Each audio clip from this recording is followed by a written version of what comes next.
Assalamualaikum warahmatullahi wabarakatuh. Halo semua, di sini kami akan mempresentasikan tentang alur pasien rawat inap. Sebelumnya, perkenalkan nama kelompok kami, yaitu ada saya sendiri, Gempita Elmasari dengan NIM 2009023, dan teman saya Nuria Malihatin dengan NIM 2009036.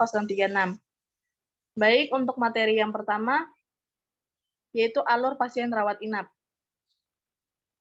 Pasien rawat inap bisa berasal dari poliklinik atau IGD. Pasien melakukan pendaftaran di rekan medis. Pasien melengkapi berkas dengan menyerahkan dokumen yang dibutuhkan berupa kartu identitas, surat rujukan, dan surat pengantar atau permintaan rawat inap. Untuk pasien lama akan diambilkan kartu RM, dan untuk pasien baru akan dibuatkan nomor RM dan kartu RM. Untuk pasien yang menggunakan jaminan kesehatan akan dibuatkan surat eligibilitas peserta rawat inap. Dan untuk pasien umum dibuatkan surat opname. Lalu pasien mendapatkan perawatan di ruang rawat inap. Untuk pasien yang membutuhkan pemeriksaan lanjut akan diarahkan ke penunjang medis untuk yang meliputi laboratorium, radiologi, dan fisioterapi. Untuk pasien yang tidak membutuhkan pemeriksaan lanjut, jika kondisi belum sehat, maka statusnya pulang atau permintaan sendiri. Dan untuk pasien yang sudah sembuh, jika tidak memiliki jaminan kesehatan, akan diarahkan untuk menyelesaikan administrasi. Untuk yang menggunakan jaminan, bisa langsung pulang. Untuk alurnya sendiri dapat dilihat pada alur pasien rawat inap. Yang selanjutnya, yaitu adalah diagram konteks dari alur pasien rawat inap. Yang pertama, pasien melakukan input data ke sistem informasi pelayanan rawat inap. Kemudian, pasien melakukan output tentang informasi pasien, informasi hasil pemeriksaan, dan informasi layanan yang diberikan dari sistem informasi pelayanan rawat inap. Yang kedua, petugas registrasi melakukan input data kunjungan dan rincian pengobatan ke sistem informasi pelayanan rawat inap. Kemudian, petugas registrasi melakukan output tentang informasi data pasien, informasi data kunjungan pasien, dan informasi riwayat kesehatan pasien yang diberikan dari sistem informasi pelayanan rawat inap. Yang ketiga, tenaga kesehatan melakukan input nama-nama nakes yang memberikan pelayanan, mendata pelayanan yang diberikan, dan mendata hasil pemeriksaan ke sistem informasi pelayanan rawat inap. Kemudian, tenaga kesehatan melakukan output tentang informasi kunjungan pasien yang diberikan dari sistem informasi pelayanan rawat inap. Input yang masuk ke proses adalah data pasien, data kunjungan, rincian pengobatan, data nama nakes yang memberikan pelayanan, data layanan yang diberikan, data hasil pemeriksaan. Dan untuk outputnya ada informasi kunjungan pasien, informasi hasil pemeriksaan, informasi layanan yang diberikan, informasi data pasien, dan informasi riwayat kesehatan pasien. Materi yang selanjutnya adalah dekomposisi dari alur pasien rawat inap. Sistem alur pasien rawat inap dibagi menjadi 3 bagian penting, yaitu yang pertama pendataan. Pendataan tersebut lanjut ke pendataan pasien. Yang kedua pelayanan. Pelayanan dibagi menjadi 2 bagian, yaitu pemeriksaan dan perawatan. Yang ketiga laporan. Laporan dibagi menjadi 3 bagian, yaitu laporan pemeriksaan pasien, laporan data diri pasien, dan laporan perawatan pasien.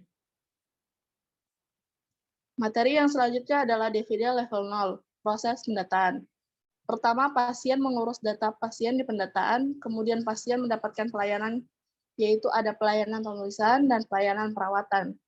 Setelah melakukan pemeriksaan dan perawatan pasien, mendapatkan laporan tentang informasi janji pemeriksaan data diri pada pasien. Kedua, petugas registrasi mengurus data pasien di pendataan dan data peserta di pelayanan. Kemudian data pendataan pasien dan data peserta mendapatkan pelayanan di pemeriksaan dan perawatan. Setelah melakukan pemeriksaan dan perawatan pasien, mendapatkan laporan tentang informasi perawatan pasien, informasi pemeriksaan pasien, informasi data diri pasien, dan informasi kunjungan pasien pada petugas registrasi. Ketiga, petugas kesehatan mengurus hasil pemeriksaan pelayanan. Kemudian pasien mendapatkan pelayanan pemeriksaan dan pelayanan perawatan. Setelah melakukan pemeriksaan dan perawatan pasien, mendapatkan laporan tentang informasi riwayat penyakit, informasi perawatan, dan informasi pemeriksaan pada petugas kesehatan. Materi yang selanjutnya adalah DVD level 1, proses pendataan. Pasien mengurus data pasien di pendataan. Setelah pendataan selesai, pasien tersebut diberikan kembali ke pasien. Selanjutnya, materi akan dijelaskan oleh teman saya, Nuria, silahkan. Baik, selanjutnya PTSD level 1. KFD level 1 ini ada pelayanan, di sini ada rincian dari pemeriksaan dan perawatan yang akan menghasilkan menghasilkan hasil pemeriksaan, dan perawatan menghasilkan hasil perawatan. Dan kedua ini akan menghasilkan data kunjungan. Selanjutnya ada DFD level 1 laporan. Di sini terdapat 3 rincian yang masing-masing memiliki output dan inputnya masing-masing. Next. Untuk ERD sendiri, di sini terdapat 3 entitas. Ketiga entitas ini sudah memiliki relasinya masing-masing. Untuk selanjutnya ada contoh desain input. Di desain input ini terdapat beberapa data berupa data diri pasien dan kolom yang berisi tanggal rawat, tanggal masuk, pemeriksaan, diagnosa, tindakan, dan proses. Lalu yang terakhir ada contoh dari desain output. Desain output ini data keluaran dari desain input yang terdapat nomor rekam medis, nama pasien, alamat pasien, tanggal masuk pasien dirawat, tanggal keluar pasien dirawat, dan diagnosa pasien. Sekian materi, saya kembalikan ke moderator. Baik, itulah materi presentasi dari kami. Bila ada kurang dan lebihnya, mohon dimaafkan. Waalaikumsalam warahmatullahi wabarakatuh. Dadah.